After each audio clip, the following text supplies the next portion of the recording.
Dans votre vie, s'il vous arrive de monter sur la scène d'un théâtre, promettez-moi de regarder là où personne ne regarde. Sur les côtés de la scène, derrière les pendrillons, dans le fatras des accessoires, des fils électriques, des machineries, et vous verrez dans n'importe quel théâtre de ce vaste monde une lampe. Bizarre. Avec son fil électrique noué autour du cou. Dans la journée, elle est remisée, personne n'y prête attention. Insignifiante, elle reste éteinte. Personne n'y prête attention, sauf quelques initiés, et vous, désormais. Je vous mets dans la confidence, cette lampe est autant mythique que mystique. C'est l'âme du théâtre. Si vous voulez mon avis, les techniciens, les artistes, ont un culte un petit peu secret de cette lampe.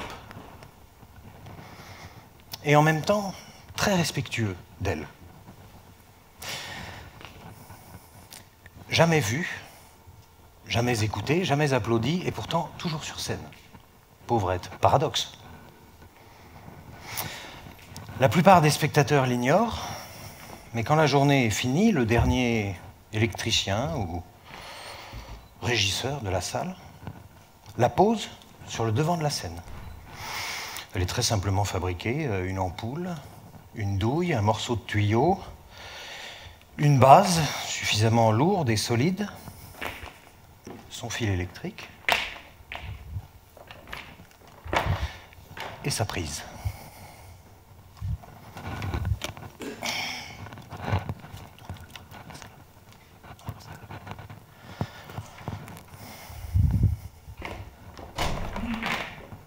Normalement, on devrait être dans le noir. Merci. Et cette servante, et cette lampe, on l'a appelée la servante. Elle va rester là, toute la nuit, allumée. Sur la scène, encore chaude, des projecteurs qui craquent en se refroidissant. Face à une salle terriblement vide, et encore chaude, des centaines de spectateurs qui viennent de partir. Alors, si vous voulez bien nous suivre, elle et moi, nous allons passer la nuit ensemble. Ouais, en tout bien, tout honneur. Hein. Donnons-nous rendez-vous au métro Palais Royal, musée du Louvre. C'est la ligne 1 ou la ligne 7. Je vous aurais prévenu, prenez soin de mettre de bonnes chaussures.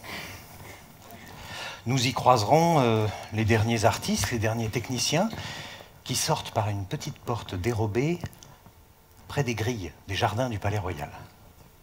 Ils laissent derrière eux un immense bâtiment, complètement vide. Suivez-moi, entrons par l'entrée des artistes. Je connais un petit raccourci par les dessous de la scène. Soulevez bien vos pieds. Il y a des fils électriques, des rails, des morceaux de bois. Et empruntons ce petit escalier qui monte sur la scène.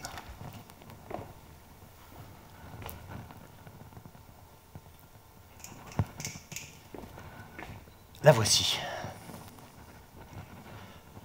Tenez-vous bien et respectez son ancestrale solitude. La Comédie Française est née en 1680 sur une ordonnance de Louis XIV.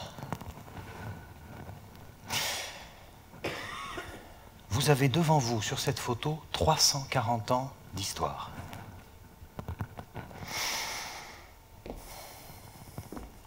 Dans cette grande salle, à l'italienne, avec les strapontins, vous pouvez asseoir 862 spectateurs.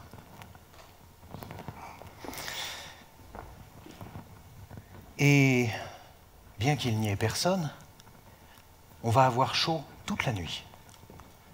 On est un peu comme dans un grand navire. Ça craque de partout. Les projecteurs, les parquets, les fauteuils. C'est pas toujours très rassurant. Mais faisons silence. Asseyons-nous dans cette loge et attendons. La plus onirique des déambulations parisiennes va commencer.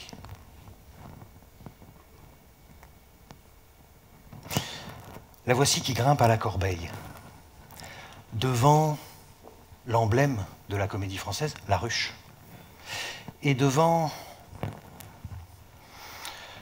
sa petite phrase fétiche, simul et singulis. C'est la ligne de conduite des 537 comédiennes et comédiens sociétaires qui se succèdent depuis 1680.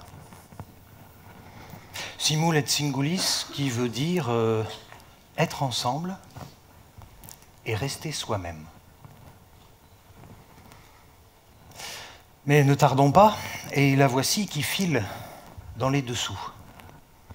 Vous savez, tout à l'heure, c'est par là que nous sommes passés, le petit raccourci. Grâce à sa lampe, désormais, on voit où on met les pieds. Par contre, ne touchez à rien, s'il vous plaît. Le moindre mauvais geste va nous faire déclencher je ne sais quel treuil, ou je ne sais quel moteur ou porteuse. C'est la catastrophe assurée. Mais la voici qui file encore plus en dessous, dans les tréfonds du théâtre, dans un dédale de galeries. La galerie des accessoiristes. Vous avez là des milliers d'accessoires prêts à servir les futurs spectacles.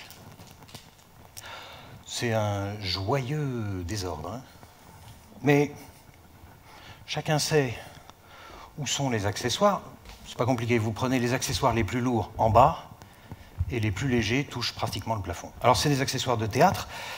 Vous avez des crânes pour jouer Hamlet, être ou ne pas être, telle est la question. Vous avez des clistères pour jouer Diafoirus, vous savez, les lavements, les purges des médecins de Molière. Et puis vous avez tout ce que les metteurs en scène voudront réclamer à tel ou tel moment. Vous avez des horloges, des magnétoscopes, des smartphones. Et oui, sans contact avec l'extérieur, la servante se tient informée des nouveautés technologiques grâce à l'arrivée des nouveaux accessoires.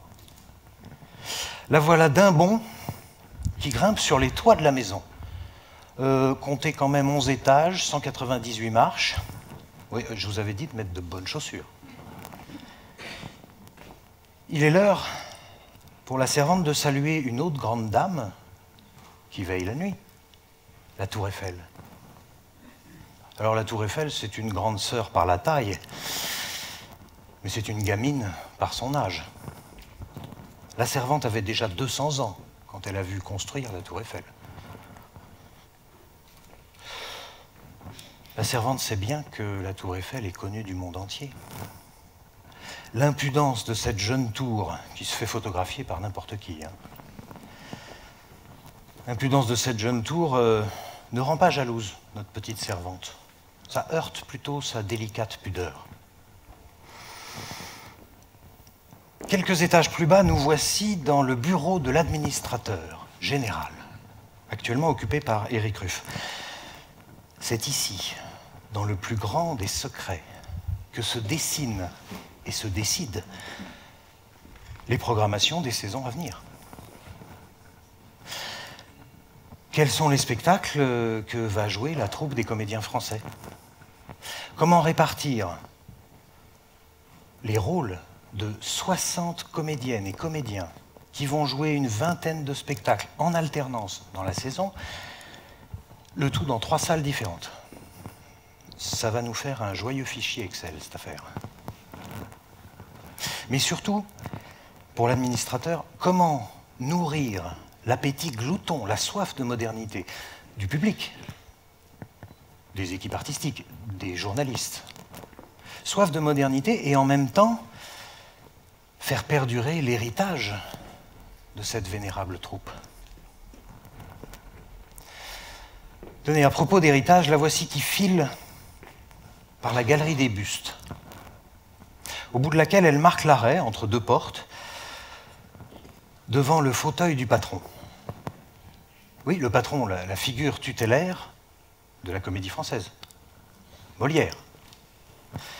Tenez, Molière, en 1656, donc vous voyez, un peu avant les réseaux sociaux, en 1656, dans Le Dépit amoureux, un sot qui ne dit mot ne se distingue pas d'un savant qui se tait. 1663, attention, la critique de l'école des femmes. Les femmes sont plus chastes des oreilles que de tout le reste du corps. 1665, Don Juan. Un sage esprit s'accommode aux vices de son siècle. Pas mal. Une dernière, non, vous la connaissez tous. 1671, les fourberies de Scapin. Mais que diable allait-il faire dans cette galère? Merci. 1672, une petite dernière, les femmes savantes. Qui veut noyer son chien l'accuse de la rage. Alors Molière n'a pas connu la Comédie Française. Son œuvre en a jeté les bases, mais la Comédie Française est née 8 ans après sa mort. Et si vous voulez mon avis, c'est à cette époque, et à la bougie, que notre petite servante a commencé ses déambulations nocturnes dans toute la maison, comme nous, cette nuit. Oui, l'heure tourne. La nuit se termine. Et laissons-la reprendre sa place sur le devant de la scène. Et éclipsons-nous... Ah oui, alors attendez, non. Je compte sur vous. Personne ne doit savoir que nous avons fait le tour du théâtre ensemble, aux côtés de la servante. Ce sera notre secret. Éclipsons-nous, les premiers techniciens de la matinée vont arriver pour reprendre l'intense activité de cette ruche. Alors, vous voyez le paradoxe. C'est un mécanisme de réflexion assez puissant qui permet de mettre en lumière une situation d'apparence complexe qui initialement paraissait très simple. Prenez par exemple graphie. Graphie qui veut dire dessiner, peindre ou écrire. Photo, la lumière. Donc photographie qui veut dire écrire avec la lumière. Pourtant, je pense que la nuit que nous venons de passer ensemble a bien plus été écrite avec les ombres qu'avec la lumière. Des ombres qui nous racontent leur histoire. Paradoxe. Une lampe inconnue de tous, qui vit dans l'ombre et qui est vénérée par celles et ceux qui vivent sous les feux de la rampe. Paradoxe. Clair, obscur. Paradoxe.